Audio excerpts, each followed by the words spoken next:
은혜 받으실 말씀은 요한계시록 5장 9절에서 14절과 6장 1절에서 2절까지 말씀입니다. 새 노래를 노래하여 가로되 책을 가지시고 그 인봉을 떼기에 합당하시도다. 일찍 죽임을 당하사 각 족속과 방언과 백성과 나라 가운데서 사람들을 피로 사서 하나님께 드리시고 저희로 우리 하나님 앞에서 나라와 제사장을 삼으셨으니 저희가 땅에서 왕노릇하리로다 하더라. 내가 또 보고 들으매 보좌와 생물들과 장로들을 둘러선 많은 천사의 음성이 있으니 그 수가 만만이요 천천이라. 큰 음성으로 가로되 죽임을 당하신 어린 양이 능력과 부와 지혜와 힘과 존귀와 영광과 찬송을 받으시기에 합당하도다 하더라. 내가 또 들으니 하늘 위에와 땅 위에와 땅 아래와 바다 위에와 또 그 가운데 모든 만물이 가로되 보좌에 앉으신 이와 어린 양에게 찬송과 존귀와 영광과 능력을 세세토록 돌릴지어다 하니 네 생물이 가로되 아멘하고 장로들은 엎드려 경배하더라. 내가 보매 어린 양이 7인 중에 하나를 떼시는 그때에 내가 들으니 네 생물 중에 하나가 우레소리같이 말하되 오라 하기로 내가 이에 보니 흰 말이 있는데 그 탄자가 활을 가졌고 면류관을 받고 나가서 이기고 또 이기려고 하더라. 아멘. 임마누엘 성가대와 니시 오케트라의 찬양과 연주가 있겠습니다. 가족 찬양대회에 참가해 주신 모든 분들과 수상하신 분들 다시 한번 축하드립니다. 오늘은 당회장님의 요한계시록 강해 36번째 말씀을 듣겠습니다. 사랑하는 성도 여러분, 전 세계 및 전국의 지교회 성도 여러분, 지성전 성도 여러분, 전 세계 인터넷을 통해 예배 드리는 모든 성도 여러분, 시청자 여러분, 이사야 43장 21절에 보면 하나님께서 말씀하시기를 이 백성은 내가 나를 위하여 지었나니 나의 찬송을 부르게 하려 함이니라 하십니다. 하나님께서 선민 이스라엘 민족을 택하신 이유에 대해 말씀하고 계시지요. 바로 하나님을 위해 지음받았고 하나님의 찬송을 부르게 하기 위함이라 하십니다. 그리고 이 말씀은 구원받아 하나님의 자녀가 된 모든 사람들에게 해당되는 것이지요. 그래서 하나님께서는 하나님의 자녀들이 하나님 앞에 올려드리는 찬양을 매우 기뻐 받으십니다. 하지만 모든 찬양을 다 기뻐 받으시는 것은 아니지요. 향이 되어 올려지는 찬양만을 받으십니다. 하나님 앞에 드려지는 찬양은 드리는 사람에 따라 각각 향이 다르지요. 찬양을 드리는 사람이 얼마나 깨끗하고 정결한 마음으로 또 얼마나 마음과 정성을 다해 드리느냐에 따라 그 향이 달라지는 것입니다. 향의 진하기도 다르고 올려지는 향의 굵기도 다르지요. 이 모든 것이 정확하게 측정되어서 천사와 천사장을 거쳐 하나님의 보좌 앞으로 전달된다는 사실입니다. 기도 또한 마찬가지지요. 여러분이 올리는 기도 역시 향이 되어 하나님의 보좌 앞으로 상달됩니다. 여러분이 믿음으로 정성스럽게 올린 기도가 금대접에 담겨져 하나님 앞에 올려지게 되고 공의에 합당한 분량에 이르렀을 때 응답이 주어지게 되는 것이지요. 하지만 모든 기도가 다 향이 되어 하나님 앞에 올려지는 것은 아닙니다.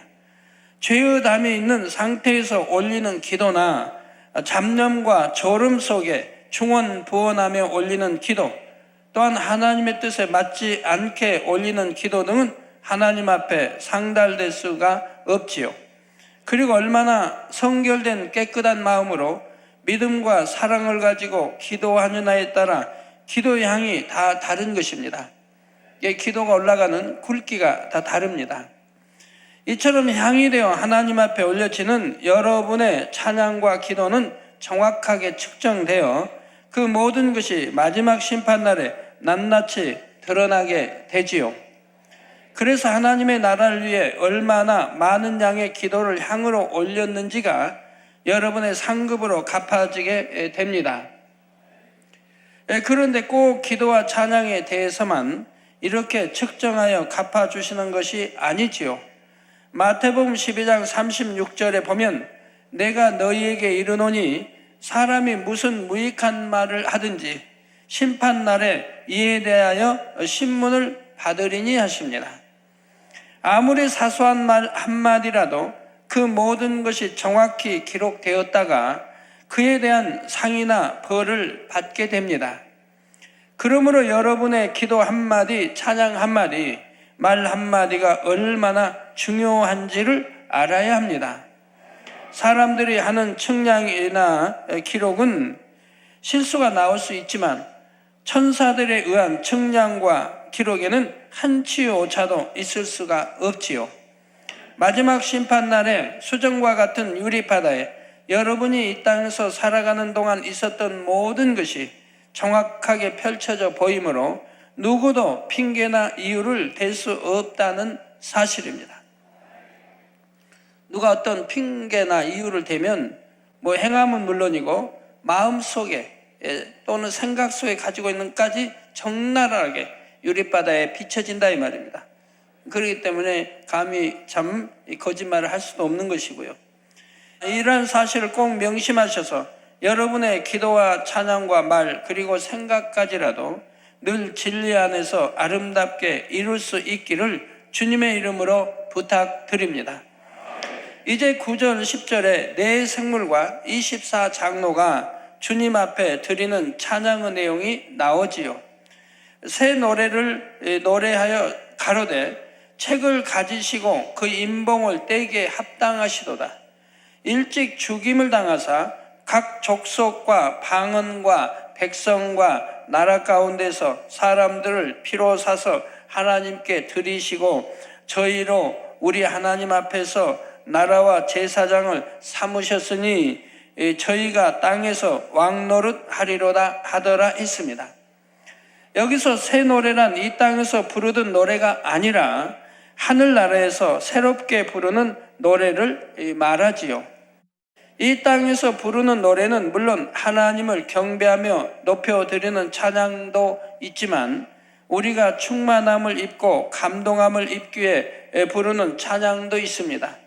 하지만 하늘나라에 가서는 우리의 충만함이나 감동함을 위해 찬양을 할 필요는 없지요.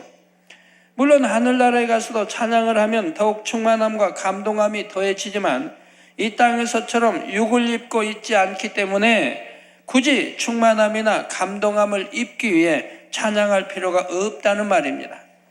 그래서 찬양의 목적도 오직 하나님을 경배하며 영광과 감사를 돌리기 위한 것이지요. 지금 내 생물과 24장로들도 이 땅에서 부르던 찬양과는 다른 새로운 노래를 부르고 있는 것입니다. 그 내용은 예수 그리스도만이 인봉을 떼기에 합당한 분임을 고백하고 있으며 구세주로서의 사역을 노래하고 있지요. 예수님은 단지 이스라엘 민족만의 구세주가 아니라 모든 인류의 구세주가 되어 주시기 위해 피를 흘리고 돌아가셨습니다. 사람들을 피로 사서 하나님께 드리고 한 것처럼 예수님께서 흘리신 피값으로 말미암아 각 족속과 방언과 백성과 나라 가운데서 구원받은 사람들을 얻으신 것이지요. 예수 그리스도의 이름으로 구원의 길을 열어 주셨으며 하나님의 자녀가 되는 축복을 주신 것입니다. 일찍 죽임을 당하셨다는 것은 33세의 젊은 나이에 돌아가신 것을 말하고요. 또한 저희로 즉 구원받은 하나님의 자녀들로 우리 하나님 앞에서 나라와 제사장을 삼으셨으니 저희가 땅에서 왕노릇 하리로다 한 대로 예수 그리스도를 말미암아 구원받은 우리들이 하나님 앞에서 나라와 제사장이며 땅에서 왕노릇 할 것을 말씀합니다. 구약시대에는 제사장만이 성소에 들어갈 수 있는 자격이 있었지요. 그래서 백성이 죄를 지으면 제사장이 대신 짐승을 잡아 그 피를 성소에 가지고 들어가 제단에 뿌림으로 죄를 대속하였습니다. 그런데 예수님께서 하나님과 우리 사이에 화목제물이 되어 십자가상에서 돌아가실 때 성소의 휘장이 갈라졌지요. 마태복음 27장 51절에 이에 성소 휘장이 위로부터 아래까지 찢어져 둘이 되고 땅이 진동하며 바위가 터지고 했습니다. 이에 히브리서 10장 19절에서 20절에 그러므로 형제들아 우리가 예수의 피를 힘입어 성소에 들어갈 담력을 얻었나니 그 길은 우리를 위하여 휘장 가운데로 열어놓으신 새롭고 산 길이요 휘장은 곧 저희 육체니라 말씀하지요.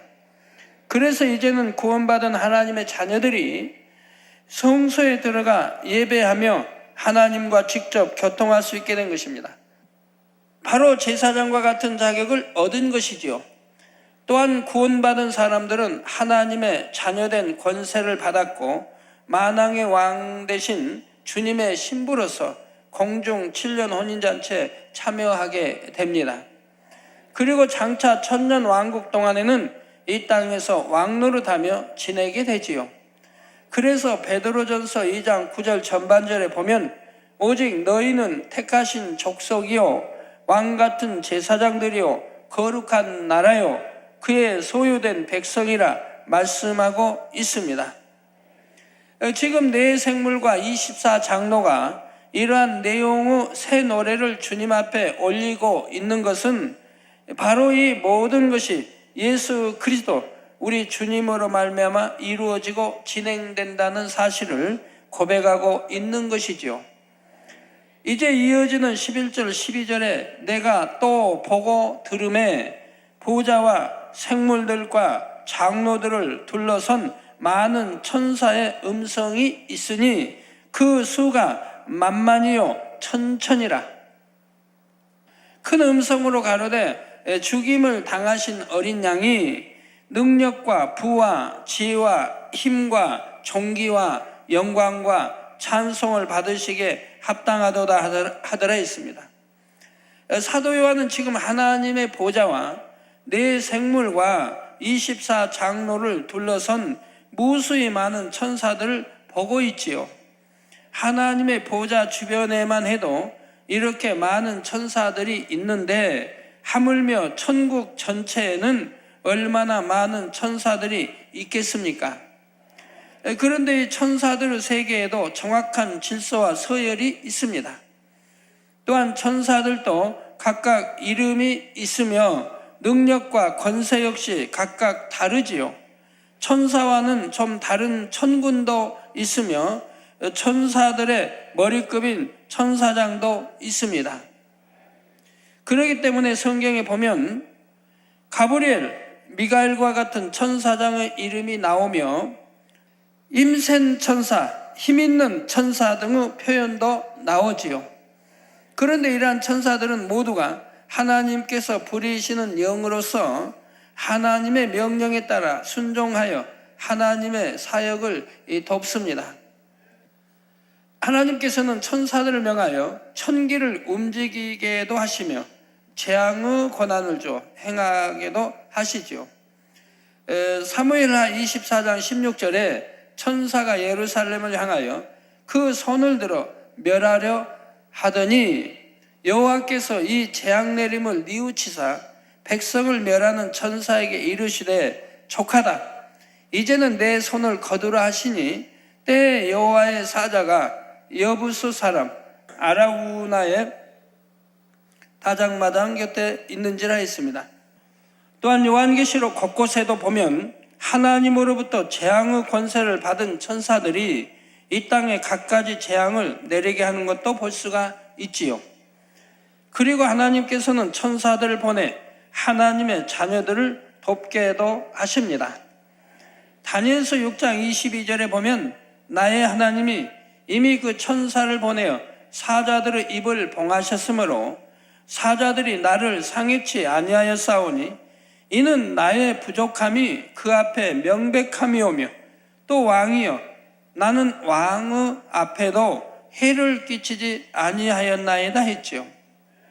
바로 하나님께서 천사를 보내어 사자굴에 들어간 다니엘을 지켜주신 것입니다. 또 사자의 입을 봉하게 하신 것입니다. 물지 못하도록. 사도행전 12장 7절에는 호련히 주의 사자가 곁에 서매 옥중의 광채가 조요하며 또 베드로의 옆구리를 쳐 깨워 가로되 급히 일어나라 하니 쇠사슬이 그 손에서 벗어지더라 했습니다. 하나님께서 보내신 주의 사자 곧 천사가 와서 옥에 갇힌 베드로를 구해낸 것이죠. 베드로뿐이 아니라 또 바울 사도도 구해내는 장면이 나오죠. 이 밖에도 히브리서 1장 14절에 모든 천사들은 부리는 영으로서 구원 얻을 후사들을 위하여 섬기라고 보내심이 아니뇨 말씀한 대로 천사들은 하나님의 보내심을 받아 구원받을 하나님의 자녀들을 섬기게 합니다. 그리고 하나님의 자녀들이 이 땅에서의 생명을 마치게 되면 이때도 천사들에 의해 그 영혼이 인도를 받게 되죠. 그때는 흰 옷 입은 두 천사가 와서 여러분의 영혼을 데려가게 됩니다. 이처럼 천사들도 각각의 사명이 있어서 자신에게 주어진 역할을 충실히 감당해냅니다. 이러한 천사들이 하나님의 보좌 주변에도 셀 수 없을 만큼 많은데 그들이 주님을 향해 큰 소리로 고백하고 있지요. 죽임을 당하신 어린 양이 능력과 부와 지혜와 힘과 존귀와 영광과 찬송을 받으시기에 합당하도다 했던 것입니다. 영원히 죽을 수밖에 없던 우리들을 영생의 길로 인도해 내신 주님의 능력은 참으로 대단하시지요. 또한 주님께는 이 땅은 썩어져 없어질 부가 아니라 하늘나라에 부가 있습니다. 천지 만물이 다 주님의 것이지요. 주님은 지혜의 근본이신 하나님과 하나이십니다. 그리고 주님의 지혜는 성결의 지혜요, 선의 지혜이죠.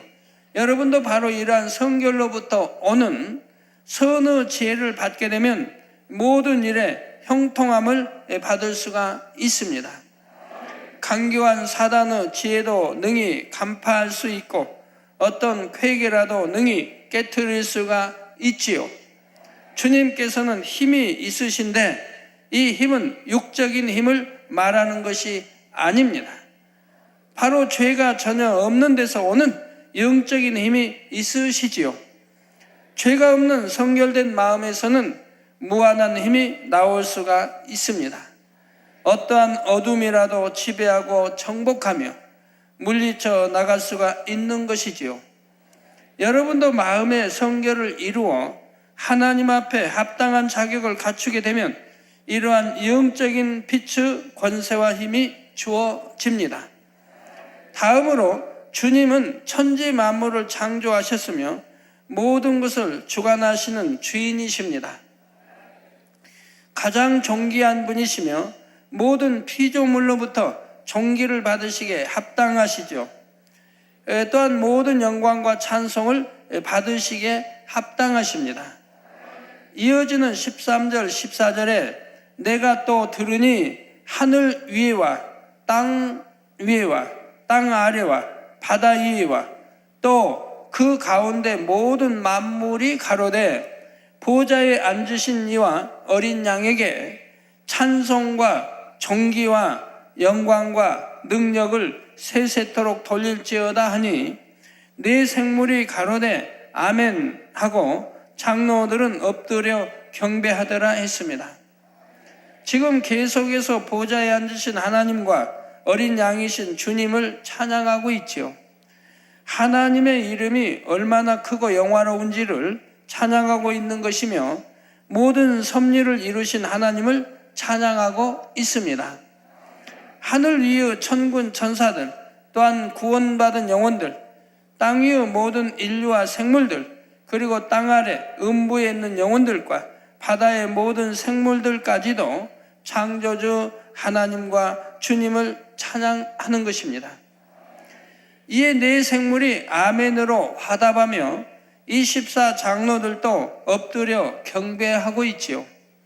이처럼 인간 경작이 마무리될 때가 되면 영계에 있는 존재들뿐만 아니라 경작받아 구원에 이른 사람들도 예수 그리스도의 이름으로 이루어지는 모든 하나님의 뜻과 섭리를 깨우치게 됩니다. 모든 피조물도 하나님 앞에 경배하게 되고요.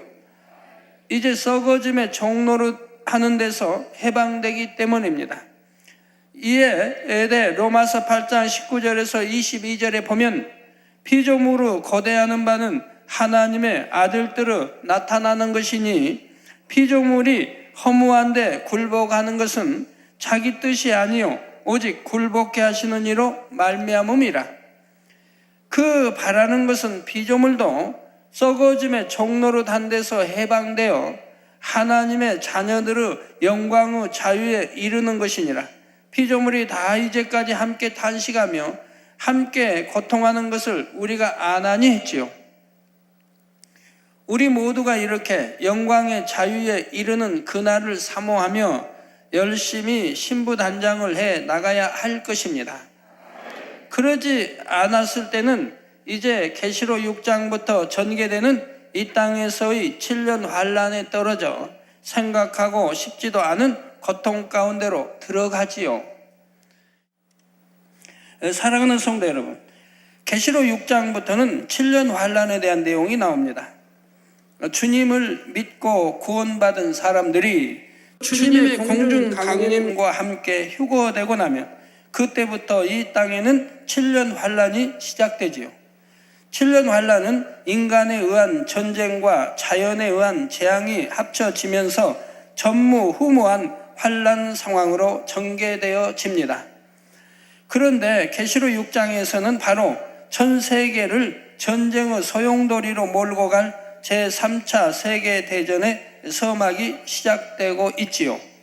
성경에서 말씀하는 끝에 다다른 것입니다.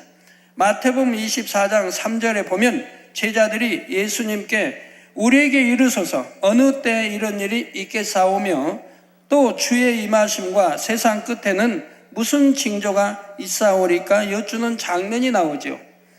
이에 예수님께서는 6절에 난리와 난리 소문을 듣겠으나 너희는 삼가 두려워 말라. 이런 일이 있어야 하되 끝은 아직 아니니라 말씀하십니다. 여기서 난리란 어느 한 나라나 지역에 국한되는 일이 아니라 전 세계에 영향을 주는 일이죠. 따라서 난리와 난리란 바로 제1차, 제2차 세계대전을 의미합니다. 이건 이제 세계대전이라고 말하죠. 제1차 세계대전, 제2차 세계대전. 그런데 이런 일이 있어도 아직 끝은 아니라 했지요. 그러므로 끝이 되면 다시 한번 난리와 같은 상황이 있을 것이라는 암시인 것입니다. 정말 이것이 끝이구나 하고 느낄 수 있는 그런 엄청난 상황이 벌어지는 것이지요. 바로 그 끝에 일어나는 일이 제3차 세계대전이 되는 것이고요. 주님께서 7인을 떼기 시작하면서 7년 환란 중에 있는 이 땅은 점차 세계대전이 촉발될 수밖에 없는 긴장 상황으로 접어들게 됩니다. 본문 1절 2절에 내가 봄에 어린 양이 7인 중에 하나를 떼시는 그때 내가 들으니 네 생물 중에 하나가 우레 소리같이 말하되 오라 하기로 내가 이에 보니 흰 말이 있는데 그 탄자가 활을 가졌고 면류관을 받고 나가서 이기고 또 이기려고 하더라 했습니다. 이처럼 어린 양이신 주님께서 인을 떼셔야 비로소 재앙의 징조가 나타나기 시작하는데 이는 3차 세계대전을 비롯한 7년 환란 동안의 모든 사건들이 주님의 주관 아래서 이루어지게 됨을 의미하지요. 또한 주님께서 7인 중에 하나를 떼시자 하나님의 직속으로 되어 있는 네 생물 중에 하나가 우레 같은 소리로 말했다 했습니다. 하나님의 직속으로 명령을 수행하는 네 생물이 이처럼 직접 관여하고 있다는 것은 이 모든 것이 하나님의 허락하심에 따라 하나님의 뜻과 섭리대로 이루어진다는 말이지요. 그렇다 하여 하나님께서 7년 환란의 재앙들을 이 땅에 직접 내리신다는 의미가 아닙니다. 어차피 공의의 법칙에 따라 이 땅에 임할 수밖에 없는 엄청난 전쟁과 자연의 재앙들이지만 그것조차도 결국은 모든 것을 다 아시고 그에 따라 모든 것을 계획해 놓으신 하나님의 섭리 안에서 흘러간다는 의미이지요. 내 생물의 소리를 우레 소리에 비유한 것은 그들이 그만큼 큰 힘과 권세를 가진 존재임을 말해주고 있는 것입니다. 네 생물 중에 하나가 사도 요한에게 오라 한 것은 이제부터 앞으로의 상황이 어떻게 전개될지를 보여주겠다는 의미이지요. 이에 사도 요한이 보니 흰 말이 보였습니다. 흰색은 빛, 깨끗한 성결함을 뜻하며 영적으로는 하나님께 속한 것임을 뜻하지요. 또한 말은 권세와 위엄을 뜻하며 한편으로는 전쟁을 의미하기도 합니다. 옛날에는 말이 전쟁에 매우 중요한 역할을 했지요. 이러한 흰 말을 탄 자가 보였는데 그는 권세와 위엄을 받아서 부릴 수 있는 자로서 곧 주의 이름으로 일을 수행하는 사자입니다. 그리고 그가 활을 가졌다 했지요. 활은 전쟁과 싸움을 의미합니다. 활은 어떤 목표를 향해 쏘는 것처럼 목표를 이루기 위해 나가다 보면 부딪힘과 다툼이 생기는 것이지요. 그러므로 주의 사자가 활을 가졌다는 것은 결국 부딪힘으로 인해 화평을 깨게 된다는 의미입니다. 다음으로 면류관을 받았다는 것은 하나님으로부터 보장을 받는다는 의미이지요. 머리가 된다는 의미이며 부와 명예와 권세가 주어진다는 의미입니다. 그러면서 동시에 면류관은 자부심과 교만을 의미하기도 하지요. 그렇다면 과연 지금까지 설명드린 내용에 부합하는 것은 누구일까요? 바로 이스라엘 민족을 의미합니다. 즉 흰말은 영적으로 이스라엘 민족을 의미하며 그 말의 탄자란 이스라엘 민족을 이끌고 그들의 운명을 좌우해 가는 머리 되는 세력을 의미한다는 사실입니다. 흰색은 하나님께 속한 것임을 의미하며 말은 권세와 위엄과 함께 전쟁을 의미한다 했습니다. 이스라엘 민족도 하나님께 속한 선민이며 역사상 그들로 인해 많은 전쟁이 일어났지요. 또한 활을 가졌다는 것은 목표를 이루기 위해 화평을 깬다는 의미인데 잠시 후에 말씀드리겠습니다만 실제로 이스라엘은 자신들의 목표를 이루기 위해 주변과 늘 마찰을 빚어왔습니다. 그럼에도 이스라엘 민족은 하나님의 보장하심 가운데 지금도 세계 곳곳에서 부와 명예와 권세를 누리고 있지요. 그렇기 때문에 또한 이스라엘 민족은 자기들 자신에 대한 자부심과 교만이 있습니다. 자신들은 선민이며 하나님의 보장하심 가운데 늘 승리한다는 교만이지요. 바로 이러한 모습을 면류관을 받았다 말하는 것입니다. 그러면 지금 설명드린 내용을 이해할 수 있도록 이스라엘 민족에 대해 좀 더 구체적으로 살펴보겠습니다.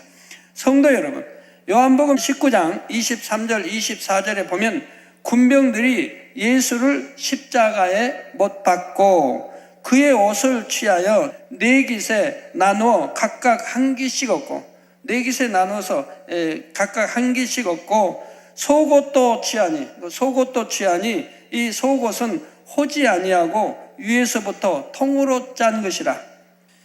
군병들이 서로 말하되 이것을 찢지 말고 누가 얻나 제비 뽑자니 이는 성경에 저희가 내 옷을 나누고 내 옷을 제비 뽑나이다 하는 것을 응하게 하려 함이로라 말씀하고 있습니다. 이 말씀의 영적인 의미에 대해서는 십자가의 도에서 자세히 설명을 했지요. 그 내용을 간단히 말씀드리면 여기서 예수님의 옷은 이스라엘 민족을 의미합니다. 이러한 예수님의 옷을 네 깃으로 나눴다는 것은 육적으로는 이스라엘 민족이 완전히 나뉘어 뿔뿔이 흩어질 것이라는 의미이지요. 육적으로는. 하지만 속옷은 호지 아니하고 위에서부터 통으로 짰으므로 찢어서 나누지 않았다 했는데 이는 이스라엘 민족의 내면적인 것, 곧 중심만은 나누어지지 않을 것이라는 의미입니다. 이 말씀대로 이스라엘 민족은 서기 70년에 로마의 타이투스 장군에 의해 예루살렘이 완전히 파괴되면서 이스라엘이라는 나라 자체가 없어지지요. 이게 육은 없어진다 이 말입니다. 살아남은 사람들은 동서남북 사방으로 흩어졌고, 그로 인해 지금도 유대 민족은 세계 곳곳에 흩어져 살고 있습니다. 그런데 이렇게 철저히 나라가 파괴되고 백성들도 다 흩어졌음에도 불구하고 그들의 내면적인 것, 바로 하나님을 향한 중심만은 그 누구도 빼앗거나 무너뜨릴 수가 없었지요. 자, 그 후로도 유대 민족을 뿌리채 없애려는 시도가 여러 차례 있었지만 유대인들은 그 모든 것을 이겨내고 오히려 1948년 5월 14일에 독립된 나라를 세우기에 이릅니다. 세계사의 그 어디에서도 이처럼 나라 자체가 완전히 파괴되고 사라진 후에 더군다나 국민들까지 뿔뿔이 네 개수로 나눴다. 즉 동서남북으로 흩어져 버렸다 이 말입니다. 세계 곳곳으로.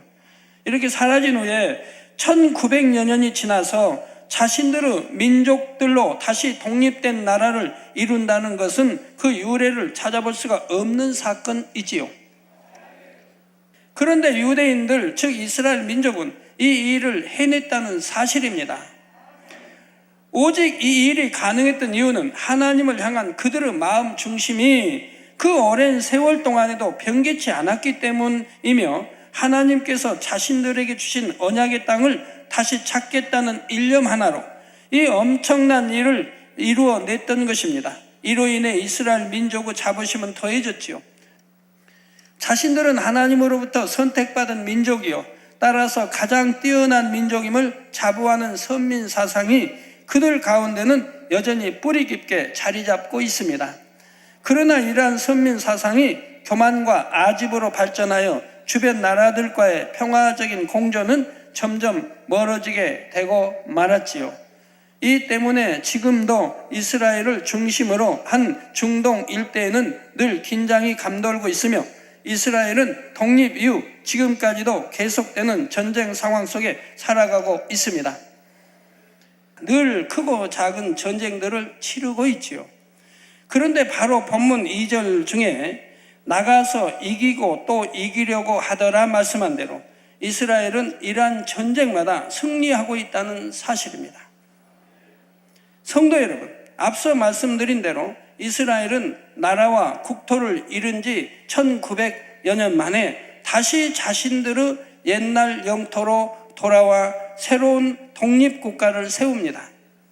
그러니 이미 그 땅에서 지난 1900여 년을 살아오던 사람들이 어찌 이를 반겨 맞겠습니까? 하루아침에 자신들이 살던 땅을 이스라엘의 영토로 넘겨줘야 한다는 것이 상식적으로도 이해될 수 있는 일은 아니지요. 또한 이스라엘의 옛날 영토 주변에 있는 많은 아랍 국가들도 이스라엘의 이러한 행동을 결코 반겨 맞을 리가 없었습니다. 그래서 1948년 5월 14일에 이스라엘이 국가 독립을 선포하자 바로 다음 날인 5월 15일 아침 아랍 연합 군대가 이스라엘을 공격해 옵니다. 일명 팔레스타인 전쟁이라고도 하고 독립전쟁이라고도 하는 제1차 중동 전쟁이 발발한 것이지요. 당시 이스라엘 군대는 비록 규모도 작고 무기도 빈약한 상태였지만 단합된 힘으로 이 전쟁을 압승으로 이끕니다. 1956년 10월에는 수에즈 전쟁이라 불리는 제2차 중동 전쟁이 일어났는데 이때도 이스라엘이 승리하지요. 1967년 6월 5일에 일어난 제3차 중동 전쟁은 그 유명한 6.1 전쟁으로 알려져 있습니다. 이때도 아랍의 여러 국가들이 연합하여 공격해 왔는데 이스라엘은 6일 만에 그들을 무찌르지요. 주변 여러 나라를 6일 만에 제압해버린다 이 말입니다. 더욱이 6.1 전쟁으로 이스라엘은 요르단 서안지구, 골란 고원, 또 가자 시나이 반도 등 많은 영토를 점령하게 됩니다. 예루살렘도 재통합하게 되며 이스라엘은 이후로 크게 번영을 하게 되죠. 그 당시 유명한 일화 중에 하나가 있는데 이스라엘 군을 이끌던 가장 머리된 장군이 참모들과의 회의 자리에서 지휘봉을 높이 들고 하나님이여 이 전쟁이 6일 만에 끝나게 해 주시어 우리가 안식일을 지킬 수 있게 해 주십시오라고 기도했다는 내용입니다. 그 후에도 1973년에 일명 욤 키푸르, 즉 속죄일 전쟁이라 부르는 제4차 중동전쟁이 일어났는데 이때도 이스라엘은 결국 승리를 이룹니다. 이 밖에도 이스라엘과 아랍 국가들 사이에는 여러 차례의 크고 작은 전쟁들이 있었는데 그때마다 이스라엘의 승리로 끝났지요. 자, 성도 여러분, 역대하 20장 15절에 보면 이때도 모압과 암몬을 비롯한 이방 연합군이 여호사밧이 다스리고 있던 유다를 침공해 옵니다. 이런 상황에서 여호와의 신이 야하시엘이라는 사람에게 임하여 그를 통해 하나님의 말씀을 전하게 하지요. 야하시엘이 가로되 온 유다와 예루살렘 거민과 여호사밧 왕이여 들을지어다. 여호와께서 너희에게 말씀하시기를 이 큰 무리로 인하여 두려워하거나 놀라지 말라. 이 전쟁이 너희에게 속한 것이 아니요 하나님께 속한 것이니라 했던 것입니다. 이 말씀대로 전쟁은 하나님께 속한 것입니다. 전쟁뿐만이 아니라 인생의 생사화복과 세계사의 모든 것이 하나님의 주관하에 들어있지요. 그래서 이스라엘 민족이 비록 육적으로는 아무리 힘이 없고 빈약해 보이는 것 같은 상태라 해도 그들이 하나님을 기쁘시게 드리고 하나님의 말씀 안에 살아가며 의지할 때는 하나님께서 함께 하심으로 반드시 승리했습니다. 반면에 육적으로는 많은 것을 가졌다 해도 그들이 하나님을 떠났고 하나님의 말씀 안에 살지 못했을 때는 주변 이방 국가들로부터 침략을 받으며 전쟁의 패배로 인한 고통을 당해야 했지요. 그런데 지금 이스라엘 민족의 독립은 이미 하나님께서 구약에 예언해 놓으시고 섭리해 놓으신 대로 이루어지는 일입니다. 그 중에 한 가지만 찾아보면 에스겔 38장 8절에서 9절에 여러 날 후 곧 말년에 내가 명령을 받고 그 땅 곧 오래 황무하였던 이스라엘 산에 이르리니 그 땅 백성은 칼을 벗어나서 열국에서부터 모여 들어오며 이방에서부터 나와서 다 평안히 거하는 중이라. 내가 올라오되 너와 내 모든 때와 너와 함께한 많은 백성이 광풍같이 이르고 구름같이 땅을 덮으리라 하셨죠. 자, 이 말씀이 얼마나 정확하게 이루어지고 있습니까? 그러니 이러한 이스라엘을 무너뜨리기 위해 주변의 아랍 국가들이 일으킨 전쟁에서 당연히 하나님께서는 이스라엘 편을 들어 그들에게 승리를 주실 수밖에 없는 것이지요. 말씀하신 대로 보장해 주시는 것이며 결국 이스라엘 민족을 통해 섭리하신 대로 이루어 가시는 것입니다. 그런데 본문에 보면 나가서 이기고 또 이기려고 하더라 하여 아직 완전히 이긴 것은 아님을 말씀하고 있지요. 다시 말해 아직도 싸움이 진행 중이며 결정적으로 완전히 이겼다고 할 수 있는 것은 아니라는 말입니다. 이는 바로 앞으로 있을 3차 세계대전이라는 엄청난 또 하나의 전쟁이 남아있기 때문이지요. 사실 제1차, 2차 세계대전이 일어난 데에도 이스라엘 민족이 깊이 관여되어 있는데 앞으로 있을 3차 세계대전에도 이스라엘이 밀접하게 연관이 됩니다. 지금 이스라엘이 위치하고 있는 땅과 그 주변의 땅들은 하나님께서 이 땅의 인간을 경작하시는 출발점이 되었던 곳이지요.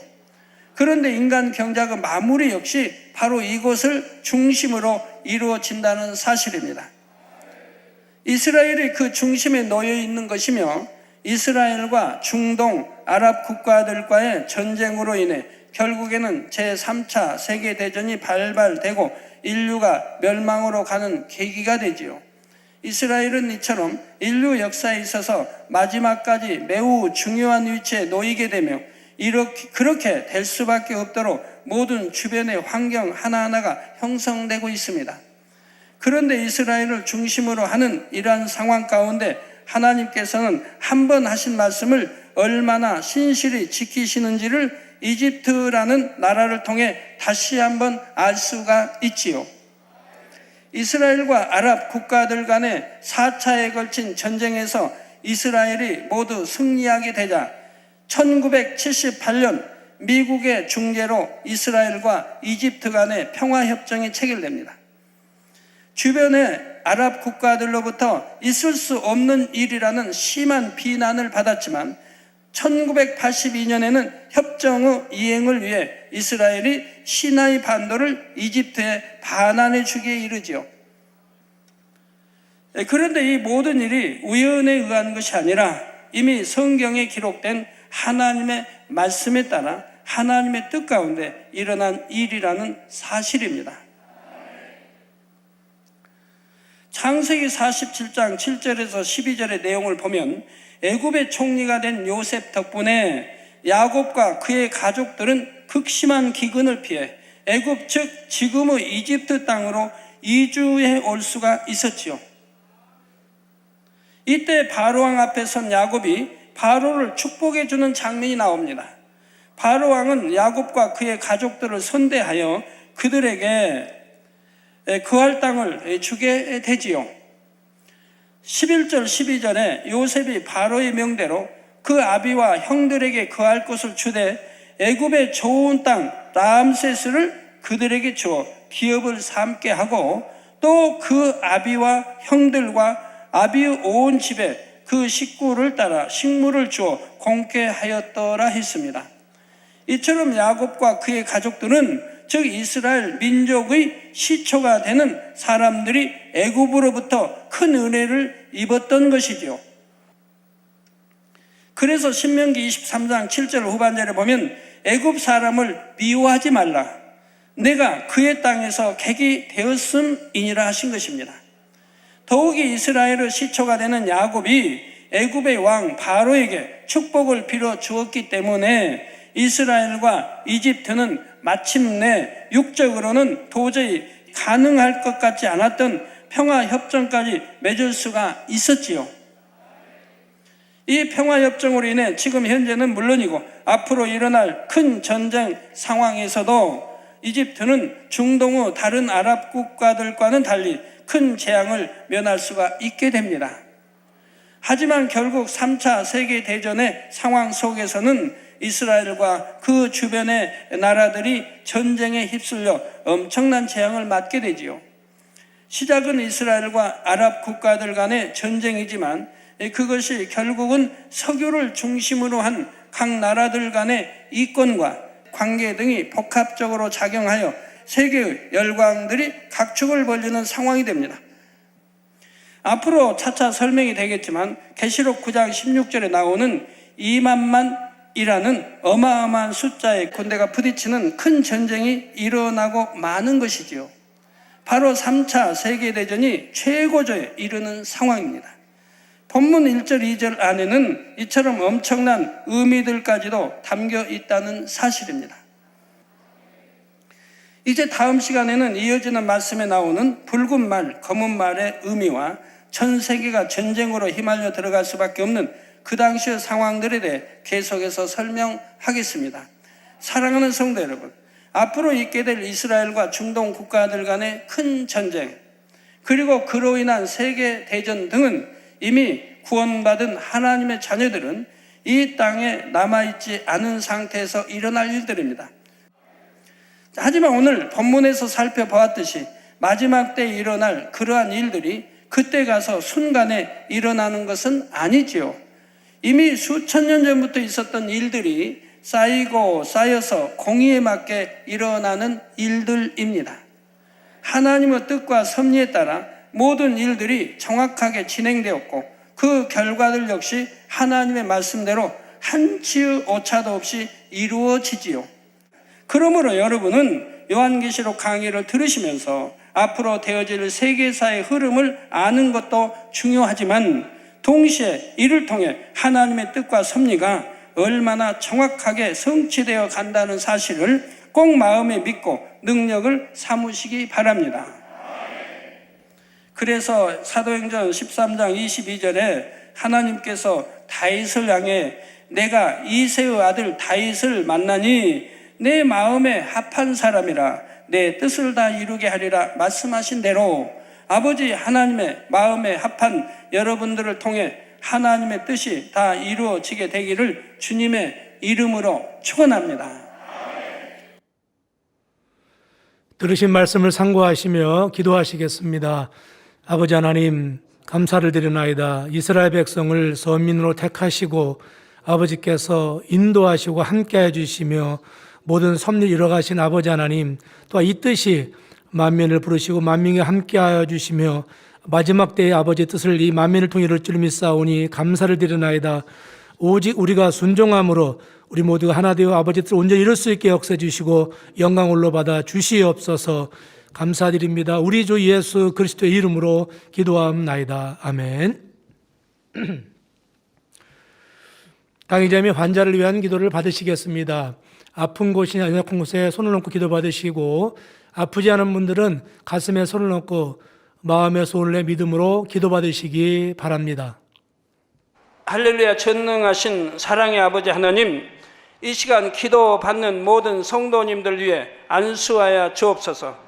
GCN과 인터넷과 화상을 통해 기도받는 지교회와 지성전 그리고 전세계 하나님의 자녀들 위에도 시공간을 초월하여 역사하여 주시기를 원합니다. 믿어지는 믿음을 주시고 부정적인 생각과 의심의 세력을 물리쳐 주옵시며 모든 시험 환난도 물리쳐 주옵소서. 머리부터 발끝까지 오장육부 뼈 마디마디 온몸의 신경 조직 세포 등 아픈 곳마다 성령의 불로 태우시고 근본의 빛으로 역사하여 주옵소서.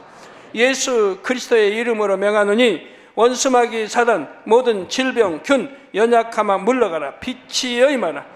모든 불치 난치병도 성령의 불로 태워 깨끗하게 역사하여 주옵소서. 말라리아를 비롯한 모든 풍토병도 물리쳐 주옵소서. 감기, 기침, 열, 몸살, 독감 등 각종 유행성 질병도 다 물러가라. 어떠한 유행성 질병 균도 틈타지 않게 지켜 주옵소서. 위암, 폐암, 간암, 유방암, 자궁암, 대장암, 피부암 등 각종 암과 에이즈, 백혈병, 뇌졸중, 고혈압, 저혈압, 심장병, 폐병, 위장병, 당뇨, 부인병, 피부병, 갑상선 질환과 모든 염증도 깨끗게 하여 주옵소서. 소아마비, 중풍, 관절염, 디스크도 온전케 하여 주옵소서. 요통, 두통, 신경통을 비롯한 모든 통증은 사라질지어다. 간질, 자폐증, 우울증, 조울증, 노이로제 등 모든 정신질환도 물러가라. 모든 마비된 것도 풀어지고 일어나 걷고 뛸지어다. 눈도 잘 보이게 하옵시고 귀도 잘 들리게 하여 주옵소서. 소경은 눈을 뜨고 기머거리는 들으며 벙어리는 말할지어다. 각종 사고, 후유증도 깨끗게 하시고 부러진 뼈도 붙여 주옵소서. 화상 입은 것도 온전케 하옵소서. 화기야 물러가라. 열도 물러가라. 아버지 흉터도 나지 않게 역사해 주시기를 원합니다. 마약을 비롯하여 각종 약물과 독극물 중독도 깨끗함을 입을지어다. 죽은 신경과 세포가 살아나며 죽은 자도 살아나게 하여 주옵소서. 잉태의 축복도 주시기를 원합니다. 잉태 축복을 받으라. 예수 그리스도의 이름으로 명하노니 원수마귀 사단아 하늘 공중 곳에 잡은 악의 영들아 물러가라. 그의 사자들도 물러갈지니라. 이 땅의 악한 영, 더러운 영, 거짓되고 간사한 영, 이간질하고 미혹하는 모든 어둠들은 물러가라. 모든 흉악의 결박을 풀고 어둠아 물러가라. 빛이 임하라. 아버지 하나님, 부르짖어 기도할 수 있는 능력을 주시고 죄를 버리고 성결될 수 있는 능력을 주옵소서. 영혼이 잘됨같이 범사에 잘되게 하시고 가정의 복음화도 이루어 주시기를 원합니다. 한 주간도 모든 사고와 재앙으로부터 지켜주시고 불통이 없는 형통한 삶을 살 수 있도록 축복해 주옵소서. 성령의 불담으로 천군 천사와 주님의 불꽃 같은 눈동자로 모든 하나님의 자녀들과 가정, 일터, 사업들을 지켜주시기를 원합니다. 학생들에게 지와 명철을 더하시고 공부도 할 수 있는 뜨거운 마음과 열정도 더하여 주옵소서. 마음과 생각을 세상에 빼앗기지 않도록 지키시고 하나님을 뜨겁게 사랑하는 학생들로 축복하여 주옵소서. 하나님의 자녀들이 먹으나 마시나 입으나 무엇을 하든지 하나님 앞에 영광 돌리는 삶이 되게 축복하여 주시기를 원합니다. 나는 하나님을 만났노라, 체험했노라, 응답 받았노라, 축복 받았노라, 간증하는 입술이 되게 역사하여 주옵소서. 아버지 하나님 감사합니다. 홀로 영광 받으옵소서. 우리 주 예수 그리스도의 이름으로 기도하옵나이다. 아멘.